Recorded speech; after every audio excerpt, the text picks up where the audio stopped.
The 49ers are headed into week 2 versus the Minnesota Vikings. And what a better crew to talk about it than the 4-man front. We know that you are watching Thursday Night Football. Hell, we're watching Thursday Night Football with you. But nothing better than Thursday Night Football on mute, 49er talk right here from 4-man front. We got so many things to talk about. We polled you and asked you to give us things to talk about. Basically, what questions do you have for us? So we're going to go over all of those, and we're going to do it next.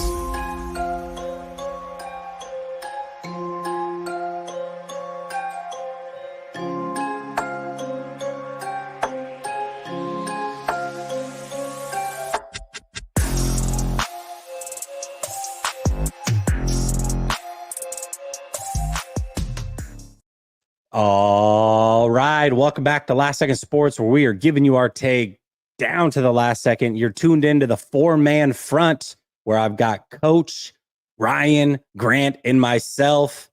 Fellas, so nice to have you over here at Last Second Sports. Ryan, I'll start with you. Just real quick, man. How you doing? I'm doing fantastic, sir. Fantastical. All right. Coach, how are you? Feeling great, man. Ready for the week to get over so we can watch some more football. Grant, man, I know you've had a long day. Thursdays are no joke for you, man. You feeling good? Feeling great. I feel like we should do this show from a 3-point stance. Perfect, man. Perfect. Right out the gate. Here's how we're going to do tonight's show. So I asked y'all what burning questions you have for us, and I was able to narrow it down to 9 really, really good ones. There was other good ones, but these 9 are the ones that stood out to me most. So the way we're going to do it is we're going to pair Grant with Ryan, myself with Coach. We're going to ask a question, and one group is going to answer the question, and then we'll ask another question. The other group will answer that question. Hopefully that's clear. It will become clear as we go along. But let's start. We'll start with Grant and Ryan. Yeah, doubles. We'll start with Grant and Ryan. Oh, pickleball is a big deal, dude. I'm telling you, and so is the 4-man front. Are we the pickleball of 49ers YouTube? Is that what you're saying? It just happened. Wow. I didn't even think about it like that. There's 4 of us. It's okay. I like this. That's a good thought. All right, Grant and Ryan, we're going to start with you. At CaliDad5524 on YouTube asks, what will Kyle do with Mason when CMC is back?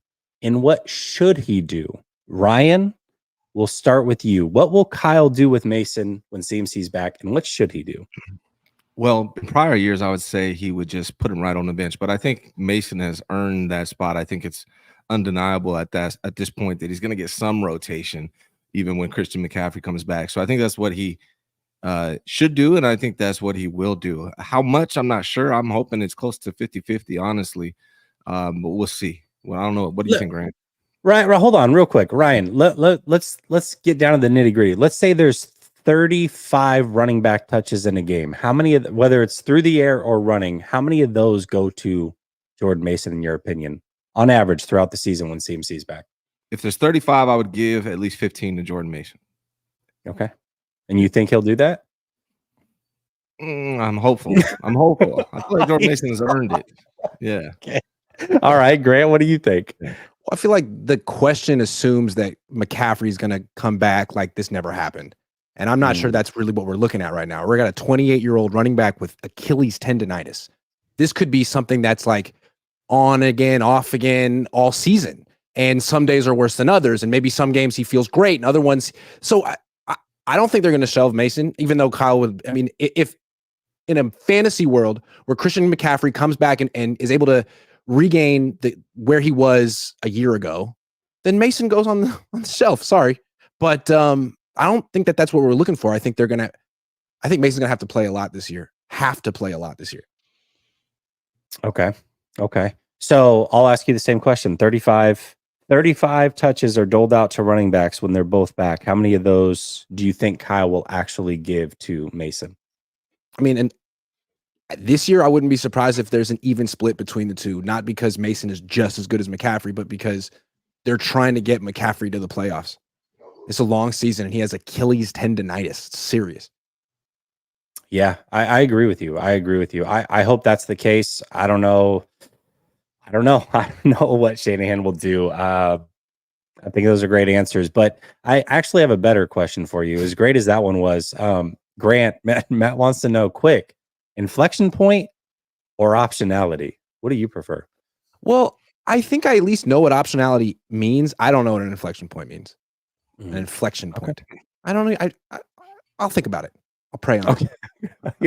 Okay, that's good. Pray on it. All right, Coach. Question for you and I. This is Standing Firm at Standing Firm always on YouTube. He says, "Where was the pressure on passing downs in Week 1? Was it a scheme or is the D line regressing in pass rush?" Uh, we're gonna have to bear it out because it's only one game. We already know what we have and what we don't have. The loss of Eric Armstead, more depth pieces like Javon Kinlaw have gone. We replaced some new guys to come in, and yeah, we only had one sack this game with Leonard Floyd. We got 6 pressures last year. We amassed 159 pressures in the full regular season. With 6 pressures a game right now, that'll put us at 102. So that puts us at about 30% and change less than what we would average to see with going to get sacks and pressure in the quarterback. And by my estimation, pressure in the quarterback was something that we all felt as fans was good, a dip last year, right? So not only did we have questions about it this year, but the production that we saw last year was something that we all kind of shuddered at looking. So I'll say this. We're going to have to get it from our secondary. Our secondary is by far the strongest unit on our defense. And that's where the strength of our defense is going to come this season. If you look at the PFF grades for highest grades of tackles, the first 4 players on our defense that graded highest in tackles were Diamador Lenore, Isaac Yadam, Jair Brown, and then Nick Bosa at number 4. So right about now, they're the youngest, they're the fastest, they're what we need right now. And I'm looking for Nick Sorensen to kind of add a little bit of help with bringing in a lot of pressure from maybe seeing the addition of Malik Mustafa come in and Jair Brown taking the next step. And then we have the emergence of Huff that's going to come to help us out. So we're going to have to engineer around the pass rush this year. It's going to have to be, it's going to have to come from different facets, not just the traditional guys, but also just hopeful that the D line, if they can just stop the run and contain mobile quarterbacks, that's the number 1 and 2 priorities that I have for the defensive line. But it's true. We're not going to be going to get the quarterback at a big clip this year. It's going to have to come solely from the D line. It's going to have to come from the secondary as well. I think early returns were that the defensive line was very good against the run, which was a little bit surprising. We'll get another test this week. We'll see how it goes. And they weren't great at getting after Aaron Rodgers. But when you look at the numbers deeper, and yes, they started out way behind the clip of what they averaged last year, Aaron Rodgers was the fastest in the league at getting rid of the ball this week. And that's why I believe they weren't able to get the pressure that they would normally get. If he had held it at a league average, I think we probably would have had a lot more pressures and a lot more sacks. And I think you're going to see that this week with Darnold. Listen, Darnold, we know, is supremely talented, but he's not the sharpest tool in the toolbox. So I think he's going to hold on to the ball a hell of a lot more. And I think that's going to bode well for the 49ers. I think they're going to be able to get a ton of pressures on him, which will also result in turnovers. So I think the pass rush is going to be fine. I do think it's more scheme on the side of the Jets than it is a problem that we have with the talent on this team. Go ahead, Coach. Styles make fights, though. People are going to start noticing that the only type of success that the Jets had against the Niners when they went quick game is when they started going no huddle. They picked up the pace, and that's when they went on that 70-yard drive and they actually scored. So I understand that we can say that Aaron Rodgers got rid of the ball quickly, and that's part of that is just by the style of quarterback. He's always been one of those guys throughout his career.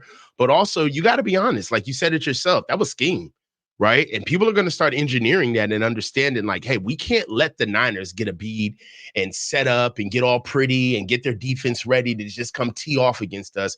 We got to start dictating to them. And part and parcel, you saw that during the game. That was the only success the Jets had, is when they were aggressive. Yeah, that's fair. All right, let's go back to Grant and Ryan. This time we'll start with you, Grant. This is at Austin863 on YouTube says, which position group needs to improve the most after week 1? Why and how can they? Grant, we'll start with you. Okay. How about the wide receiver group? Mm. I mean, Brandon Ayuk, that wasn't Brandon Ayuk. That was some imposter wearing his jersey. And Debo, like, he's in good shape. He had a few good plays, but man, he ran a Texas route out of the backfield against a linebacker and didn't win. Like, they need, for what they're paying that position group, they need so much more, particularly from those two guys. Like, Jennings did his job. Offensive line did their job. Aaron Rodgers was so freaked out by their defense. Can we just talk for a second about what a coward he was in this game? Like 2.33 seconds and you never target Charvarius Ward. Just retire. But that wasn't the question. Ryan, what do you think? I actually agree with you, man. You stole mine. But here's what I'll do. I will add Kittle to this group as a receiver. Because when you look at this, the chart came out by Data Fantasy Points. George Kittle had the least amount of separation. And I hate to come at the boy, the man that just gave you the brand new SI ones, but I gotta say, and we got to hear that story too. Pull out the box, great. Pull out the box. We'll do shoe time later. All right. But George Kittle had the worst separation in the entire NFL of anybody that ran routes, wide receivers, tight ends, anybody. The worst separation. And Debo was not far behind him. I think Debo was maybe like the 7th worst. Brandon Ayuk, Juwan Jennings, they had the same, close to the same amount of separation. So in that regard, Brandon Ayuk was close to himself, although he's usually way on the other side of the spectrum, leading the NFL. He was just above average. Juwan Jennings was just above average. So I agree with you, Grant. Kittle needs to get separation. Debo needs to get separation. Brandon Ayuk needs to catch those passes. Really, the only guy that really did his job was Juwan Jennings, led the entire team. So I would say receivers too. Yep. So follow-up question, is it as simple as, hey, just Brandon Ayuk get in shape and they're good to go, or should they insert Cowing? Like, what can they do to kind of give it a boost, in your opinion?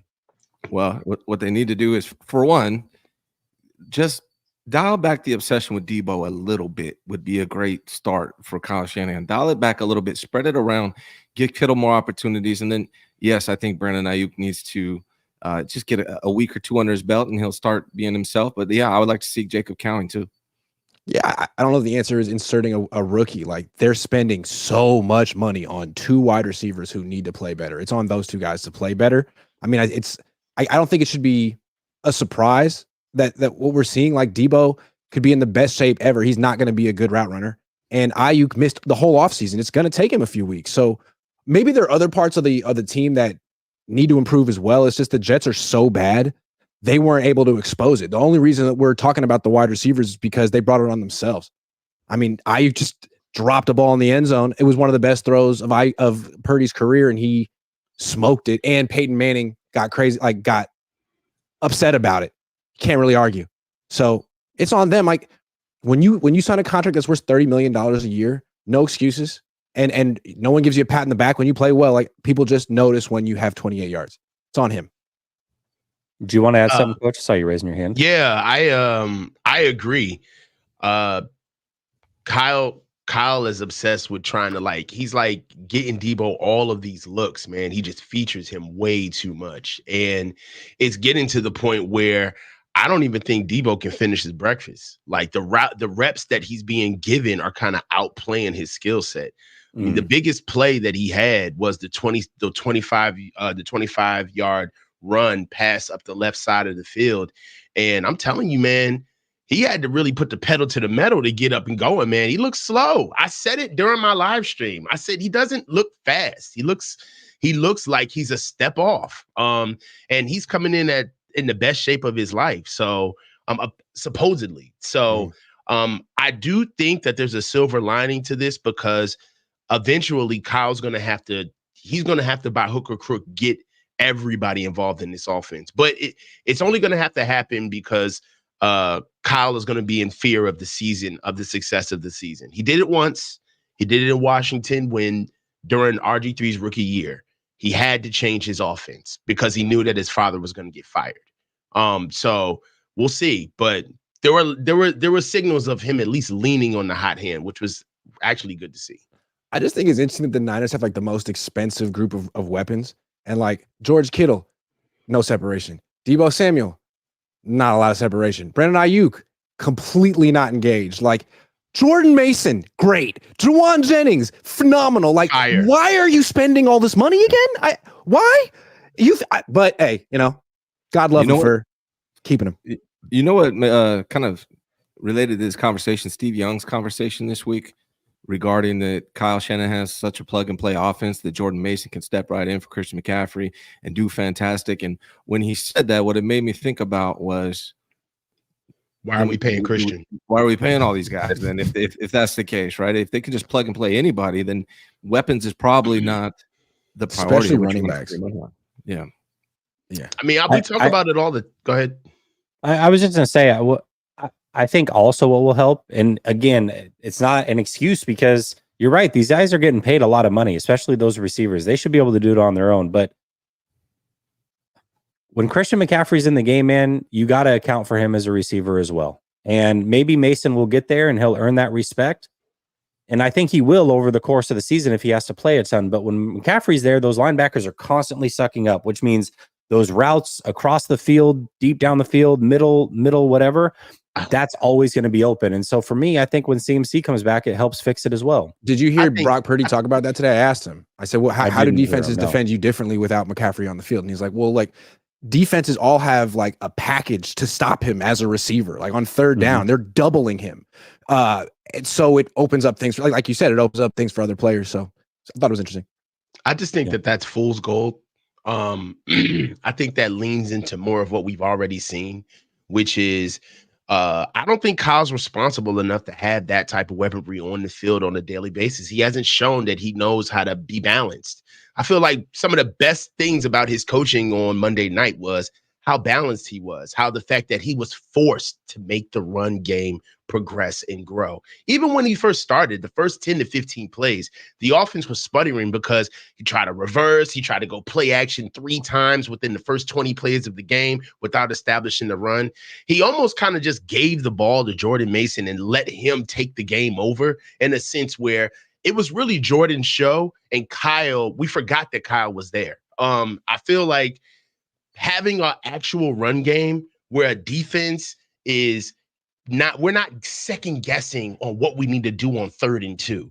We run the ball. Don't we just, wasn't it awesome? Yeah, and it's not like, look at how Kyle utilizes CMC and Deebo in these crazy ways. It's just Jordan outside zone left, outside zone right, outside zone left. It was just good to see traditional football actually work. And then when Christian's on the field and you want to get creative with Deebo, there's a time for all of that. But man, we got to actually have a base first. I think that's what Jordan brings, a real run game. I like that. 187 wants to know, did Mason get all the reps with the ones today, or what was going on with Christian? We don't get to watch practice anymore like that. Oh. Training camp's over. That's right. So we get to watch him warm up, but I have no idea. All right. Frank Tom Ocean says, look forward to this show every week now. Thanks, gents. We appreciate you, Frank Tom Ocean. Dave Barclay says, you guys are awesome for these shows. Mason should minimum split the reps. If not, Mason takes more. He's harder hitting and just all around more violent. Let's go, guys. Let's go, Niners. Trade Kyle. Get the F out of here. All right. Matt says, A-Rod got rid of the ball fastest in week 1. You're on the same page as me, Matt. I love it. Dave says, FTO has it right. This show is the best on YouTube. All right. I like it. And then Dave says, has Grant had a long day? Not all ramped up. He's dialed back a little bit. He's playing coy. I can get ramped. I just ran in the house. Like I've been going so. See, and here's he the ran thing through his wall to get there. Brock Purdy, freaking Brock. I like Brock Purdy, but he didn't come out and talk till 4:30 today. Brock, talk shit, Grant. You got to not ever do that again. Here's the thing with Brock. He's doing this whole like, oh, shucks, it's not my team. I'm Mr. Irrelevant. I don't speak for everyone. Talk to Bosa, talk to Warner. I'll go last. Yeah. No, you are the franchise quarterback. You talk first on Wednesday before any other player. It's your team. You're the voice. Don't do this. Oh, who, me? Oh, you want You want to talk to me? Yeah, man, we want to talk to you. And then when he came in today, the PR guy was like, oh, the diehard stuck around. What? I'm going to come down to Santa Clara and not talk to the starting quarterback that day? Like, why would I waste my own time? Come on, Brock, dude. Come on, man. Come on. Not mad at Wednesday. It cost me $5,000 too this past weekend. So there's that also.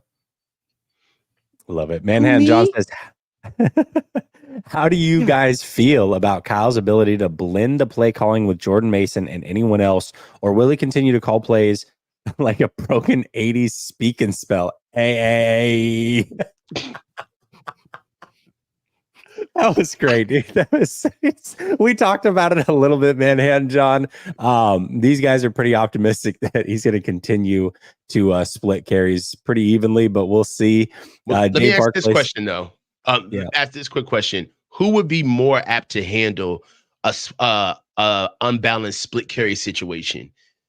Letting ride Jordan with the hot hand where he gets 60% of the reps because this is what he needs to be able to get ingratiated with playing at this type of game, right? He said after the game that he was tired. He wasn't beat up, but he was just physically tired. He hasn't played a game like this since high school, right?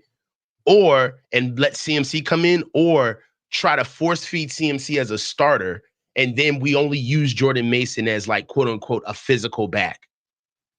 No, I say the other way around would be better. Me too. Keep CMC fresh. So Dave says, chat, let's smoke one and listen to greatness. Appreciate you. All Niner says, y'all keep saying JJ can't be an X, and I don't know why. He reminds me a lot of Larry Fitzgerald. No, he is not Larry Fitzgerald. He runs a 4.7 240, which is kind of unusual in today's NFL to be an X running a 4.7 240. Larry was hella slow, but by the end. But at the end, he was also a slot receiver too, so I don't know. Mm-hmm. Yeah, I mean, he was Larry Fitzgerald when Larry was about to go. When Larry was a slot, but when Larry Fitzgerald was an X, he was a X. Yeah, I don't know how slow Keon Coleman ran. I don't know if he's a true X yet either. I mean, that's where he's going to play, but we'll see. All Niner says Tua looks rough. Yeah, the Dolphins are down 24-7 already. That didn't take very long. Dave Barclay says, why is Juwan so damn good compared to the others? He's playing. He is good, but he gets two-way goes, and he also is not getting number one corners. Things change when you get number one corners. But he's very good player, must have on this team. Matt says, if Brock is elite, then should go KC and Buffalo route rookie wide receiver and journeyman. One thing I like about Juwan, sorry to go back a second. Yeah, no, you're fine. He's hungry. And that's a underrated thing, especially on this team, because this team has gotten fed, gotten paid. He is the hungriest player on the team. Like blocking, he may not be the most talented, but I don't know. Like, is Ayuk hungry right now? Is Debo? Demo. I don't know. Demo and Juwan. Those guys have something to prove, and I love that every day. Yeah, I love that too. As far as Brock, if he's that good, they should go that right there. I mean, the team's going to look different when he gets paid eventually. So, it'll look different. It'll look closer to that at times. Manhattan John says, I just think we are all getting way too excited that we can run right. A lot of that is Pooney as well. He deserves some credit. I love it. All right, coach. Next question for us. This comes from @BobbyZ13 on Twitter. He says, what does Monday's performance say about the camp and lack of energy? Does Kyle deserve credit having the team ready with all the contract drama this offseason? What do you think, Coach? Hell yeah. He deserves a ton of credit. I mean, your criticism's got to be as loud as your praise. I mean, we critique the team fairly. It's not personal. That's why it's easy for us to turn and say with new information, I can change my opinion, right? Only a fool would not change his opinion off of what he's seen. But what we saw was the truth. And that's why he deserves so much credit, because we didn't lie about what we saw in the camp. It was lackluster. There was a lack of energy. There were bad practices. There were a lot of injuries. There were effort issues. Like those things were all true, right? On top of all of the storylines that we've all been going through in the summer with Brandon Ayuk, Christian McCaffrey, and Trent Williams, all at the 11th hour. But I want to talk about what I do like about what Kyle did is that the process of how he runs his team still raises the floor, right? You know, even though you're still talking about the cream of the crop players with them either getting old or trying to sign Brandon Ayuk, you still have a process in development where Jordan Mason still cares enough about the team and his job to go get better, right? Deommodore Lenoir and the entire secondary got better with the acquisitions of the defense and the free agency. These are guys that we've been questioning pretty much all summer, right? This is the first time that they got a chance to show us in the raw what they can do. And they dispelled a lot of narratives that we floated over the summertime, seeing if Malik Collins was going to be good, Jordan Elliott, wondering how we were going to be able to get things done with Leonard Floyd in his age, and if he could stand up and be the true bookend to Nick Bosa. And then on top of it, seeing the injuries to Yatir Gross-Matos, questioning Devondre Campbell, and also seeing what we were going to do at corner, and the emergence of Isaac Yiadom. I mean, there's a lot of humble pie that I can personally take because Kyle did an amazing job. He faced the team on Monday night. They have their own story. They came here to be the party poopers, to ruin our day. And on top of it, not only did he come with a process that I didn't think was necessarily effective in his offensive game planning, but he did something that we always ask him to do. He adapted. All right, he finally took the hot hand, threw out the playbook, and said, okay, we're going to run Jordan Mason. The offensive line is feeling it. And then for context, he didn't let the two guys who held up the team with their contracts off the hook. He was diplomatic about pacing out Trent and BA, but they played. And the offensive line got a big day on the ground that they needed and they deserved. I mean, kudos. Kyle deserves all the credit, man. He had a great game, coached a great game, and outcoached the Jets. I can't say enough.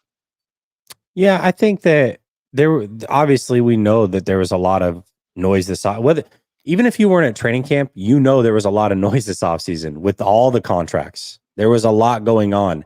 And then we know that Ayuk wasn't there, Trent wasn't there, CMC wasn't there. CMC ended up not playing week 1. Trent was good, but I mean, he had to go get an IV. Ayuk was a shell of himself. So really, they were working with some talent out or not being themselves. Dre Greenlaw didn't play. Hufanga didn't play. And they answered the bell. You have to give credit to Kyle Shanahan for that. Absolutely. But you're right. I mean, that doesn't change what we saw in training camp. It just means that they were able to overcome it. And maybe it was, and we always said this, maybe it was as simple as you didn't have your star players there. And that's why some of the energy was down, but the energy was definitely down and they overcame it. They look great in week 1. Let's hope that it continues. Grant, you look like you want to say something. Yeah, I mean, they won one game. They beat the Jets. The Jets are awful. So let's see if they beat the Vikings this week. We all expected they will, but we expected they would beat the Vikings last year, and they didn't. And they scored 17 points, and McCaffrey played in that game, and he got completely shut down. And it's an interesting matchup because this defense brings a lot of pressure, and it's loud, and the Niners can't communicate, and they don't do very well picking up pressure, even if they can communicate. So, yeah, like they had their team ready to go. Jordan Mason was ready to go. But let's see if it continues, because I don't know. McCaffrey doesn't seem like he's going to be out there this week, and Ayuk might take a while. So let's see. And we're right back to zero. I was surprisingly shocked how bad Robert Saleh's defense looked. I expected more from him, and that D line did not look good at all. So they haven't really been tested yet. And Niners haven't won in Minnesota in I think 23 years. A long time. And the Niners were able to shut down the run with their defense with playing 2 high safeties the whole game. Like that Jets team was either the worst offensive line or super predictable or both. I don't know. I mean, look, they deserve it for the context. The question was about, does he deserve credit for all for of sure. the Sorry, yeah. I mean, it wasn't my question. I just wanted to add that. No, you guys had good answers. I got you. Yeah. But I will say he does deserve credit. He does, but the Jets did themselves no favors. Nathaniel Hackett was absolutely putrid. And if you think about it, the Jets, they got away from what actually was working. I want to see what happens when we get an offense that runs north and south on us, which Breece Hall was doing early in the game and was finding a lot of success. I don't know why they went away from it and tried to start going sideline to sideline. We have a very fast defense. That's one thing I will say that was on display. Our defense can flow fast. The elite speed is back. But I'm going to tell you, when they were going north and south on us, they were gashing us. And when they sped up the tempo. So I do want to see what happens when we get a back or we get an offensive line that actually sticks to it, right? Because the Jets were a poorly coached team. It was they didn't help themselves at all. Yeah, let's see if the Niners can stop the run this week.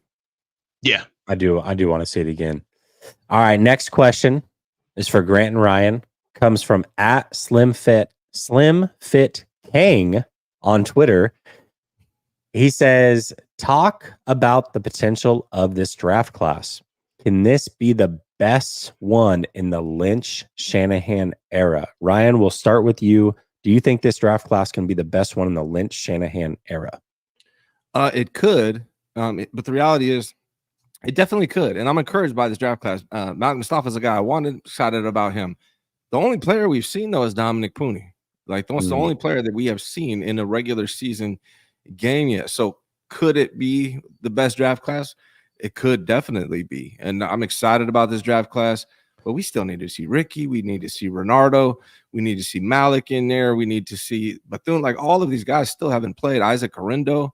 So it's TBD. I'm trying to be tempered about it, but I am encouraged from what I saw in the preseason. Now I got to see it in the regular season. I mean, 2019 was Nick Bosa, Debo Samuel, Dre Greenlaw, and Mitch Wishnowsky.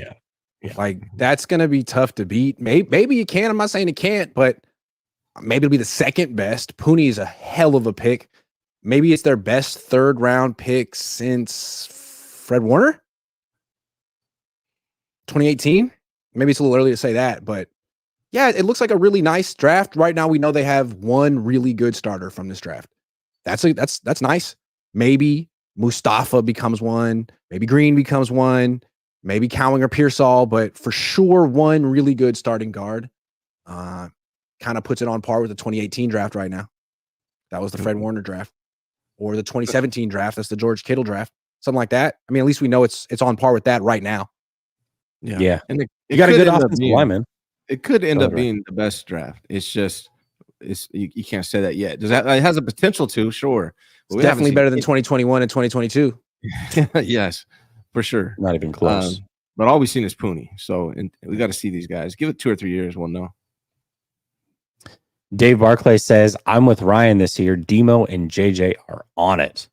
And then he says, Manhattan John Wright, Mason in the Super Bowl, we win.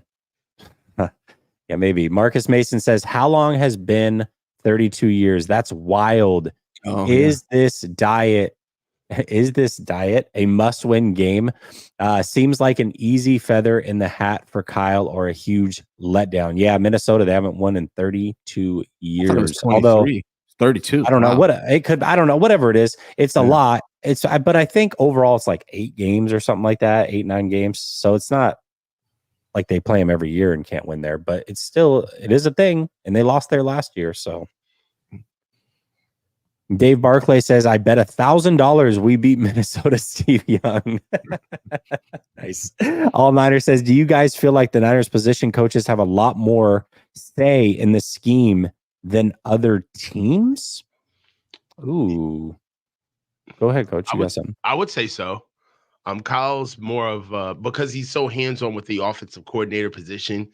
I feel as though that his reputation is wrapped up in it. So he doesn't necessarily sit back and have the time to do what an offensive coordinator does, which is literally create the scheme bespoke from scratch on a daily basis. He needs a Coach Forrester and a Bobby Turner to get the run game together. He needs a Coach Kubiak to start getting the pass game together, to start picking out what are the best schemes against opposing opponents that they have to see from year to year. I mean, from game to game. And then, if you really look at it, the proof is in the pudding. I mean, nobody turns over coaches that go on to better and bigger things than our coaching staff. So, and they always, the number one thing that gets them hired is they always have some type of process or job that they can put their name on and come out and say, hey, I did this. Like, we didn't know at the time what Mike McDaniel was doing, but we sure as hell found out when he got hired at Miami about like all of his accolades of what he did under Kyle. And then with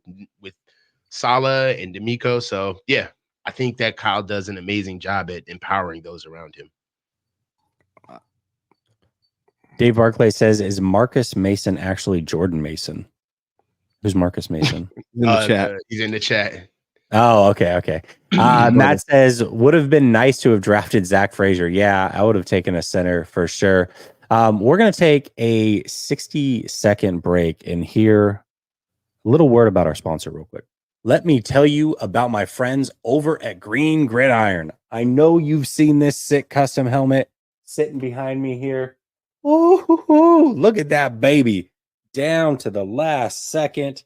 Got my logo. Got the mic built into the visor. It doesn't get cleaner than that.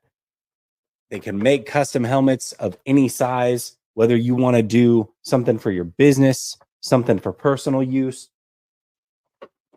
You can do it in a full-size helmet, or you can get a team custom mini helmet. Look at that red visor, that red face mask. Whoo, this thing is sweet. And they do it for a reasonable price. This thing cost me about $60 shipped. Not bad at all. And if you're a collector like me, you like to get autographs, you can get a custom helmet like this made. Go get it signed. It's an even sweeter product. So make sure you check out my friends at Green Gridiron. Link is in the description. Promo code LSS to get a discount today. Check them out. Your man cave will thank you for it. Let's get back to the show. All right, Coach, question for us. At Edgar G 2024 on Twitter says, with Ayuk, Debo, and Jennings all paid and all healthy, is it time to say that the Pearsall pick is not a sound football decision? All right, man. It wasn't a bad decision. It was a bad player. I don't like the player.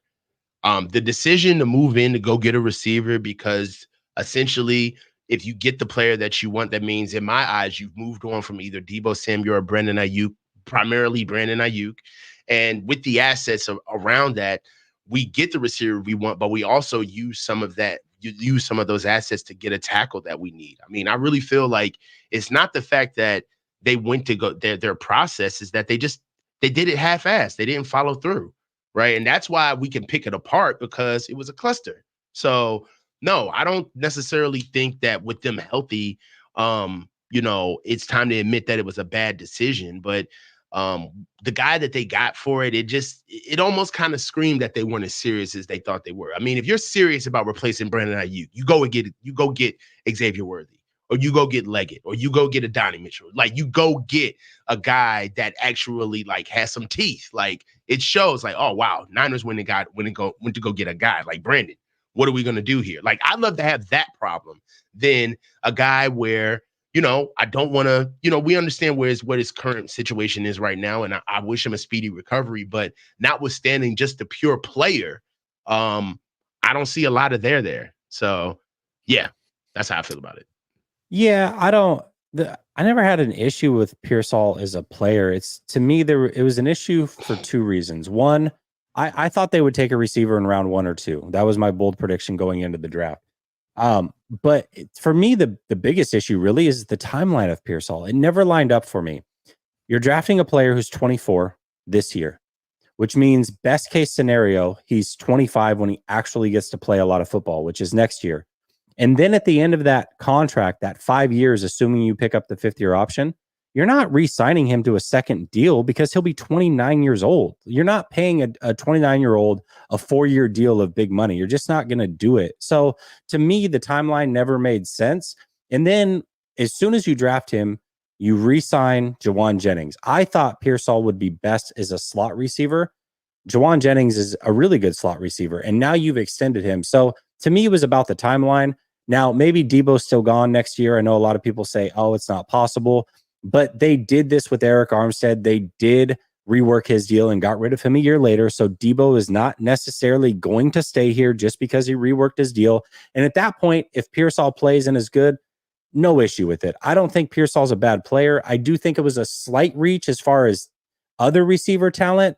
But ultimately, the timeline is what I have the biggest issue with. So we'll see how it plays out. But I was not a fan of the pick from day one. That's me. Real personally. quick, the reason I don't like the pick, I don't think you can keep drafting players in round one and with the intention of sitting them for a year.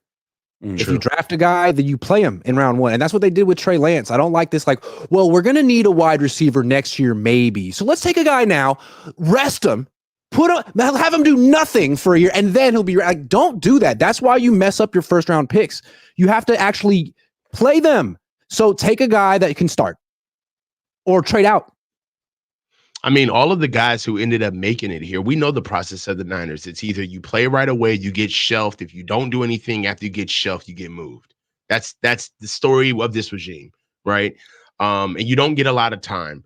But the guys who have sank or swam are the guys who actually had opportunities early, and we just ripped the Band-Aid off and found out. Brandon Ayuk, God bless him, it was a COVID year, but we found out right away whether Brandon Ayuk could play or not. George Kittle, the same thing. Fred actually got Quan Alexander out of here. Right. We saw Dre Greenlaw fire by baptism by fire, like actually get his lumps in front of us. So they need to just stop trying to be the smartest guys in the room, figure out what works best for their team and throw the guys on the field and just let them sink or swim. Yeah, it is nice to see a rookie contributing, even though it's not the first rounder, because Kyle is a little bit iffy with rookies. Now, usually it's because he has no other choice, and he kind of didn't with Pooney. Pooney definitely forced his hand, but it is happening, and he's been a great addition. Grant and Ryan, I really like this question because we know the 49ers are going to make a trade at the deadline. I'd be shocked if they don't. They do it every single year as long as they're competitive, and I think they're going to be competitive. So they're going to most likely be buyers at the deadline. They have the money. They have the assets. The question is, and this comes from at SF49ers89 on Twitter. He says, what position should the 49ers target in a trade for at the deadline? Grant, we'll start with you. Position. I kind of want to go second. Okay. Is that okay? Do you want to go first, Ryan? We're a team. Ryan, are you cool going first on this one? Yeah, man. Anytime. Okay. Anytime. All right. Cool. Yeah, Cool. we got this. All right. Yeah. No. I honestly think it depends. It's hard to say right now. Like, right.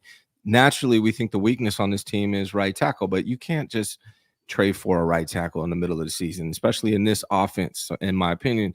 So really, what it's going to come down to me is injury. Like, somebody's going to get injured, and they're going to need somebody there for depth.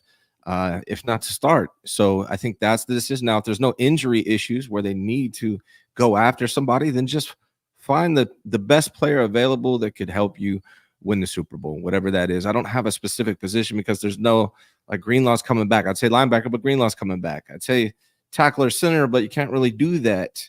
So I really don't have a... Wait, hold on, teammate. Let's keep going through the roster. There's another person who's hurt. There's another person who's hurt. Well, that's the thing is Christian McCaffrey comes back, then you got Christian McCaffrey, Jordan Mason. If he comes back. If. Yeah. We don't know. He has Achilles tendonitis. That's a big deal. And after him, they have Jordan Mason and nothing. They didn't trust either of the other running backs. That's why there's attrition at that spot. We don't know what's going to happen with Christian McCaffrey. They might need a running back at the freaking deadline. Now, maybe they could sign Matt Breida or bring in someone that they like, but running back you can get. Isaac Garendo can't get out of the bed without getting a hammy.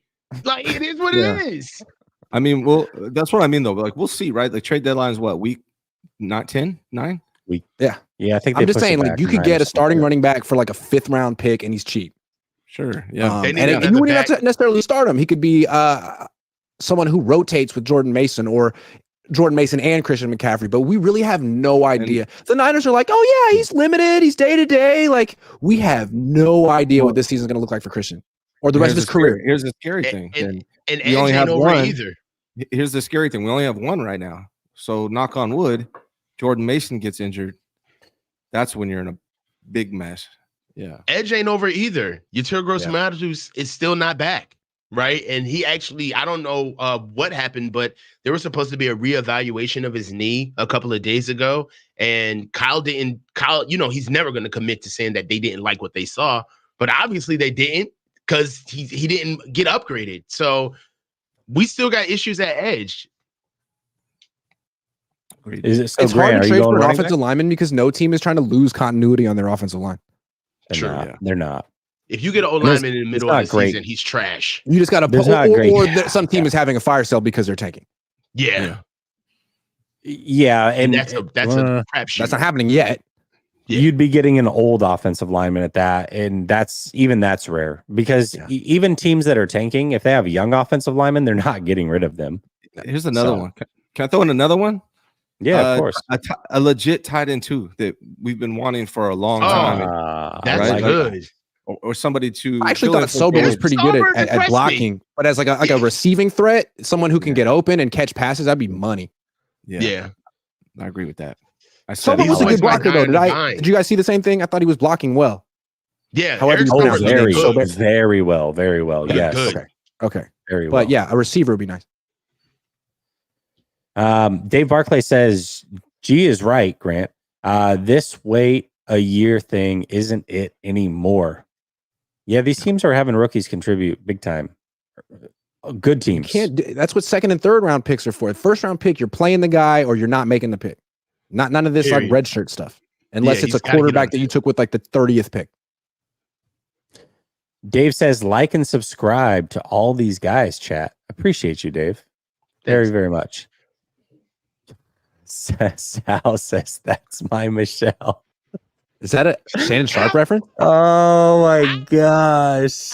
Yeah, it is. Do you think that was premeditated? Because it seems like definitely premeditated. I don't. Yeah, there's no way that was on accident. That was staged. There was no way that was an accident. Okay, he's trying to cut out the rumors. That's what. He's doing. Yeah, the allegations. The other rumors. The allegations. That's funny. The real allegations. Matt says, question to you all. You can only choose one. Upgrade at center or right tackle. Give me right tackle. Give me center. I'm giving right tackle. Question? Upgrade center or right tackle. Can only have one. Theoretically, if you upgrade that center, you could upgrade like all the pass protection. Someone who can actually like, that's what I'm not thinking. Mess up the assignments as much as Brendel. That's something. You could upgrade the center with Feliciano. No. Who are you going to upgrade with the right tackle? Talk about injured. Where is John? Yeah, his career might be done. I don't know about John. Where's John? Yeah. What shape is he in? Like when was the last time he practiced? I could not tell you. No idea. We got Diet Alex Mack at the end of his career on the Vapors, and we talked about how great of an addition he was. Like, come on, guys. Like, do you guys remember that? Like, oh my God, the offense moves so well with Alex Mack at center. And he was like 82. A good center would change everything. He was on Social Security. It's crazy. Yes. I'm concerned about Brock on the edge, so I'm going to say right tackle, man. That's fair. Colton McKivitz on an island is not. And here's the thing. Here's my thing with Colton. The Niners are such a good freaking team. Like they draft red shirts in round 1 because they think that people can't start for them. Like, how can a team this loaded start Colton McKivitz with a straight face? It's almost like they're like, whatever, man, just give us the worst right tackle in the league. We'll be fine. It's almost like a flex to be able to say we have Colton on our team. Like, it just doesn't make sense. He's not a starter in the NFL. There can't be any right tackles walking around Colton McKivitz in the NFL who are like shaking his hand. It's like, dude, you tanked the market. 7 million, Colton? Really? I mean, fighting for 18. What's your problem? Like, yo, they know that Colton McKivitz is an imperfect vessel. They don't prioritize the offensive line in that way fiscally. And what's crazy is that it's not the fact that they start him. It's not for the money they start him with, but it's that they both agreed to it. They both love this. Colton was thrilled to get that money. You think he expected to make that type of money ever in his life? No way, bro. Colton's like, yeah, I'm reporting for duty, sir. Doesn't it also seem like Dominic Pooney's way better than the team expected, and they're kind of like begrudgingly giving him praise? Like, yeah, he's pretty good. We'll see. Like, no, he's making a huge freaking difference. Huge difference. Yeah, you can run on the right side of the line now. Yes, they're like, oh, like Chris Forster won't praise him at all publicly. He's like, yeah, I had to yell at him a little bit in the third quarter, and Kyle's like, yeah, he's so far so good, but it's like, no, dude, this guy's a revelation. And if you had the right tackle version of Dominic Pooney, you would win the Super Bowl. Win it in spite of Kyle. Yeah. Dave Barclay says the Giants are having a fire sale today. Well, them and the Panthers. The reason why they do that mental bullshit is the same reason why they had such a back and forth with Brandon, is that because once they draft you, they want you to feel like beholden for the opportunity. And they don't want him to notice that it's like, yo, I'm an actual asset right away, which means that the meter starts ticking right away about when I get my next deal, when I'm getting paid. So they know that if they really give it up and they're completely honest, the way Grant is talking about, the way we all feel, the way the whole fan base feels about him, this is pretty much the best guard we've had in years immediately. All right. They don't want to give that up. The reason why they don't is because they know that there's a price tag behind that type of moderation. Yeah. They know that when it comes time, Dominic's going to be like, yeah, you guys can pay me. And for what it's worth, you can't sell winning to me. I kind of started winning already. So you can't sell the playoffs to me. So I'm going to go get paid. So $20 million a year. Thanks. Exactly. They want to slow all of this down. Like, he still needs work, Grant. Shut the fuck up. Like, he's good. Manhattan John says, laughing out loud at Diet Alex Mack. And then Dazza says, look at the impact of Pooney in one game. Imagine had we traded back into high second round and taken a right tackle or JPJ. It would have been nice. All right. Question for us, Coach, before we go to the final question for the four of us. This is from @FritzDwayne23 on YouTube. He says, is this team good enough to beat the Chiefs? I hate this question. I'm punting. Can you go first this time? I'll go first. I'll go first. Yep. Yes. I'll go first. The question is written as if, is the team good enough to beat the Chiefs? Yes. Yes, they are good enough. They have enough talent to beat the Chiefs. Would I pick them to beat the Chiefs? Absolutely not. Absolutely not. I said it last year and people hated it when I said it then. Maybe they'll believe me now or maybe not. But the Chiefs look at us the way that we do the Dallas Cowboys. We are not a threat to them at all. They do not fear us in any sort of fashion at all. I guarantee you that.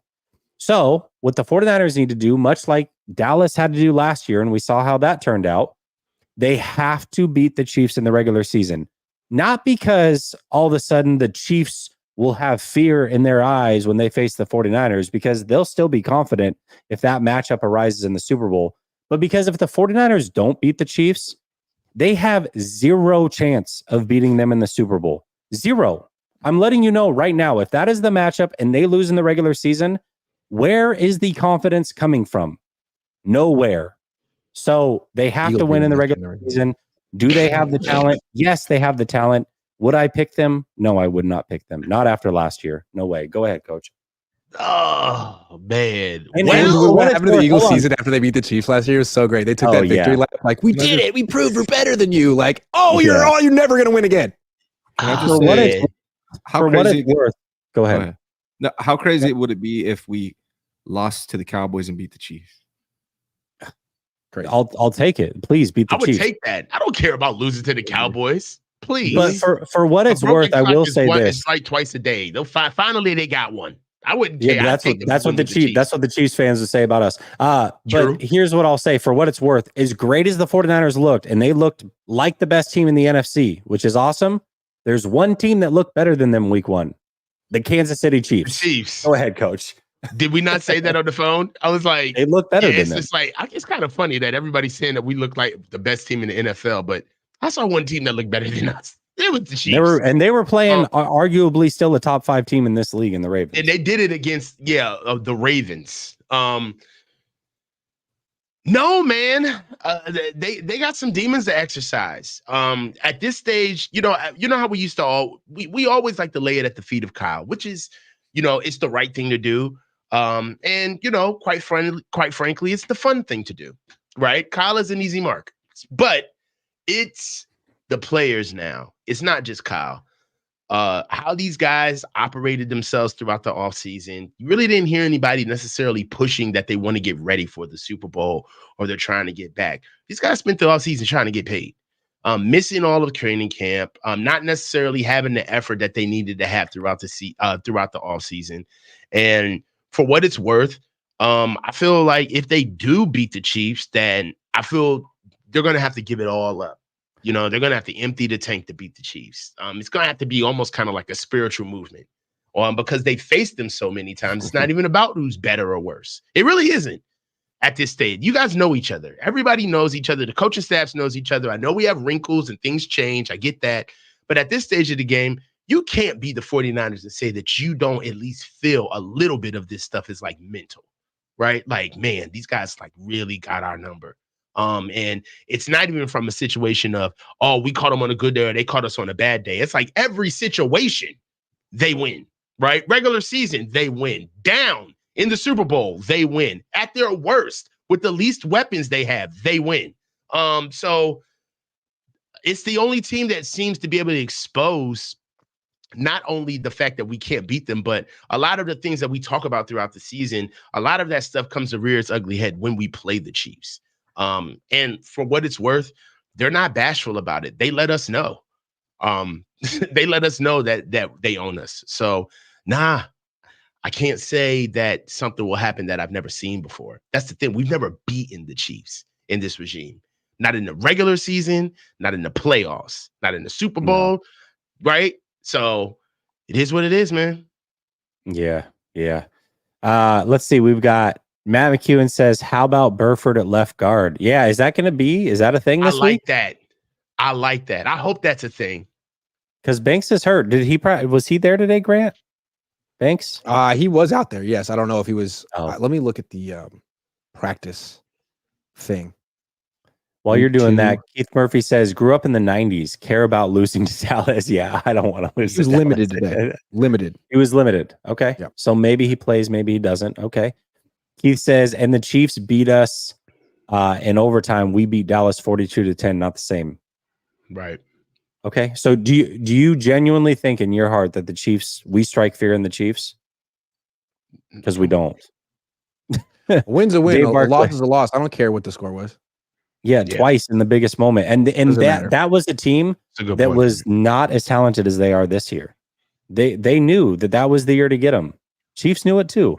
Dave Barclay says, remember the pick going around of Sean McVay and Kyle's shoulders because Kyle was insinuating to be his dad? Well, Kyle has a pacifier as one on Andy Reid's grandkids because Kyle is pulling on the pant leg. Jeez. Yeah. Steven Draper says, need to break the Chiefs like they broke the Eagles. They really did break the Eagles, man. That was, yeah. Anyways, okay. By letting the Eagles beat them. Yeah. The Eagles broke them. So I don't know, man. That was weird. That was Chiefs fans. Remember that? Yeah. He's the worst. He's the worst coach, man. It was like so obnoxious. How does he still have a job? Why didn't they hire Bill Belichick? My gosh. Okay. They didn't want to overreact to that awful season. They gave him one more chance. So we'll see. For sure. All right. Final question. This is for all four of us. So this is from @Sasha Brady on Twitter. He says, how does this team compare to last year's team? What are the different strengths and weaknesses? Was there anything misleading about the Monday night victory? So let's keep it simple. Where are the 49ers better and where are they potentially worse than last year? Raise your hand if you want to go first. I don't know who's down to go first. Coach, go ahead. Secondary by far. They're all over the field. Did a good job against Garrett Wilson and what they had passing wise. Was able to keep up with Aaron Rodgers. Did a really good job in the run game. These guys were coming down and crashing on the edge, keeping contained, doing a really great job. I'd say that Dominic Pooney is a welcomed addition to the offensive line, but there were a lot of moments where I feel like in the drop back passing game, we struggled. Brock was pretty much bailing out of the pocket quite frequently during the game. I'd say our drop back passing game is going to struggle with just Jake Brendel. He's going to struggle. Being able to see what we're going to do at left tackle and getting Trent in shape. Another thing about getting Trent in shape and Brandon, now that we're on to it, is getting them in shape, but at the same time, making sure that they don't get injured along the way. That's like a two things that they're going to have to make sure that they stay on top of. But for me, we could talk about lack of pass rush, but I just feel like it's different game by game. We got to give it a little bit more time to say that it's a weakness. But I would say the drop back passing game and the with the pass protection was the weakness, and obviously our secondary is the strength. Better than last year, clearly. Go ahead, I'll Ryan. go next. Nick Bosa said something yesterday that I right. thought was right on. He's like, look, we don't know how good we are yet. And I think that's fair. Like, they've played one game, they played the Jets. Like, they were impressive, but it was the Jets, and we're going to learn a lot more about the Niners in the next few weeks. So the backdrop for me for this season is that Christian McCaffrey's out, and the Niners haven't been exactly forthcoming or transparent about what's going on there. They keep changing their story, and all we know is he isn't there now, and they're trying to, like, redefine themselves, because last year he was the offense. He led the league in touches. Everything went through him. Even when he wasn't getting the ball, they were leveraging his presence on the field. Now they have to find a whole new way. And we argued about this on the show like a few weeks ago. Who's more important? Well, now we're going to find out. Like, what does it look like without Christian McCaffrey? And how long is this going to go on? And when he does come back, what's he going to be like? You could argue that they could win the Super Bowl without him. Who knows? Or maybe this is going to be like they look good against the Jets without him, but against a real team, they crumble. Again, they struggled with McCaffrey against the Vikings last year. So that's very interesting to me. Like, post McCaffrey 49ers, what does that look like? And I'm not saying he's done, but we're getting a glimpse right now. What does it look like? Go ahead, Ryan. The only areas where I really feel like they're worse is just the injured areas, right? Like the places Grant's talking about. Where I was going to say, not having Christian McCaffrey right now, they're worse. When he comes back, it might be better, right? If he comes back 100% Christian McCaffrey and they got Jordan Mason playing like he's playing, then it'll be better. At linebacker, Campbell's not as good as Greenlaw. He's just not. So right now, they're worse off.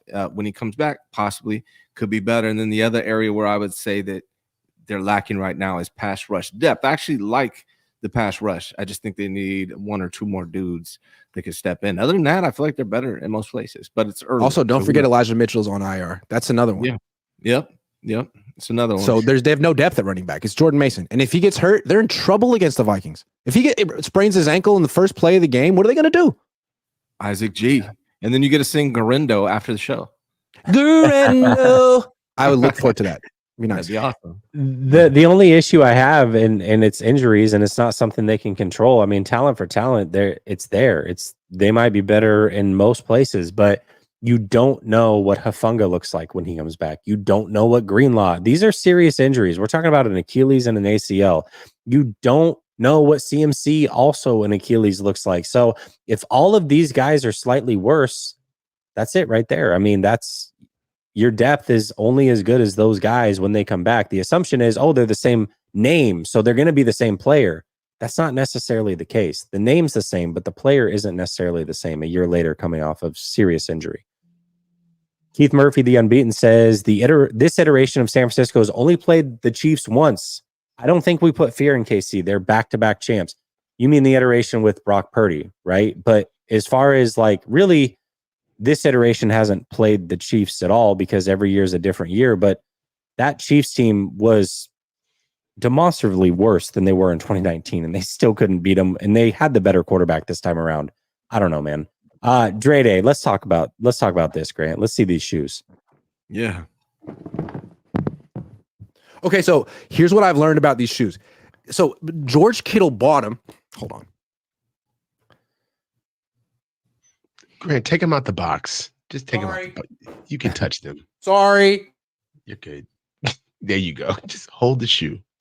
I love there it. You go. Pull it back. There you go.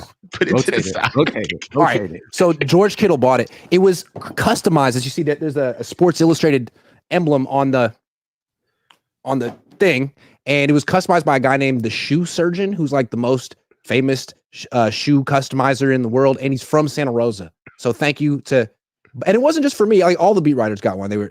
George took the time to find all of our sizes, and it was really thoughtful. Thank you, George. That's pretty cool. That's really, really cool. George, that's a thoughtful gift. You know what I mean? It's not about the money. Obviously it's peanuts to him, but the effort, man, to find your shoe sizes, to know who you guys work for, that's pretty legit, man. That's pretty cool. And so now I'm never going to criticize George Kittle again. I don't know why I said they should have traded him a couple of years ago. What was I thinking? Hall of Famer. You wouldn't have got those shoes if they traded him. I'm saying. Also, I bought these for myself because I didn't know that George was going to buy me cool shoes, and I think these are pretty cool. Air Safaris. Biz Marquee used to wear these back in the 80s. If Kyle bought you shoes, would you ease up on Kyle? Is this a lesson for Kyle? Oh, Shanahan? absolutely. I'm easily bought and bribed. Like, are you kidding? Yes. Kyle? Yes. There you go. I mean, Robert Kyle, Saleh was you're on nice to deck. me. When do I ever criticize Robert? Never. That's true. You know what I'm saying? Not one That's time. true. Because he I'm looks loyal lost. like that. Like, oh, you're nice to me. We're good. We're good. You know, it's a joke, but it's actually real. Like, right? Like, what's that expression? You get more bees with honey than you do with whatever, right? Like, It's true. that's That's a what I don't real understand thing. about Kyle. Like, why do you want to get into it with the media? Like, they could Gotta be on help your you. side. It's so easy. I got a Right. good question. How did he know your shoe size? That's a good question. He may have asked me in the DM. We DM each other. We're like basically buds. Bros. We're like basically buds. Javier Sierra says, since Grant is not a fan, he's doing the truffle shuffle when we make it to the bowl live on the don't know what that 4-man is, but I front guarantee I'm not. game That's show. from Goonies. That's from Goonies, and you don't have the bot. He doesn't. You gotta be a little hefty. You gotta have a little Okay. jiggle in your wiggle. Yeah. Did they just Well, maybe pick I'll work six on that. Tua? Did I just see that right? Tua's so buns, man. Oh my gosh, what a waste of money. All right, last one. Keith Murphy says, Trent Williams, I worry more about than CMC. I think those losses, Grant, were more Trent than anybody else. When does this team look? What does this team look like post Trent? That's a concern. No, I just want to say real quick. It's really Oh, go not. ahead. Just go get a starting tackle. Like we're trying. Like Trent's. It's like Easier the said than cloud done, that though. keeps getting bigger and bigger and bigger, and it comes into this thing where now we're replacing a very good starting tackle who's one of the best in the game, and then it's like, oh, well, we're replacing a tackle who only knows how to play in this offense, and then it's, oh, we're replacing a Hall of Famer. He's the best ever, and how can we even move on without him? Like it's becoming something that, quite frankly, is kind of overblown. They should have handled it this year with all of the tackles that they have this year. How do you handle Trent Williams being gone? Go get another starting caliber left tackle. And don't skimp. Don't be cheap. Go get a real left tackle. And that's how you're going to handle it. We're going to go get another starting left tackle. It ain't rocket science. We're not splitting atoms, Oppenheimer. It's not that deep. I just want to say something real quick. Tua is crashing and burning right now on national television live. He's got 3 picks, and I think it's interesting. He just signed this extension, and like, you look at Daniel Jones crashing and burning in New York. It'd be interesting if a lot of these quarterbacks who got these deals don't do well this year, and the trend is, or the theme is, teams really regretting giving out big contracts that seemed like no-brainers at the time, like team after team after team, and then that's the backdrop to, okay, now it's Brock's turn. But anyway, we'll talk about that next year. Dave says, I got a Patriot Builder shirt for y'all. All Nighter says, Grant, put them on and do the thiz. And then Dave says, and always love Kittle, but up a notch with the gifts. That's great. Guys, thank you so much for joining me. 4-man front. Next week will be on Grant's show, 9 p.m. in the East on Thursday, as long as he can get back from practice on time. Enjoy the Thursday night football game. Everybody in the chat, much love. We couldn't do it without you. Thank you so much for the support. We out.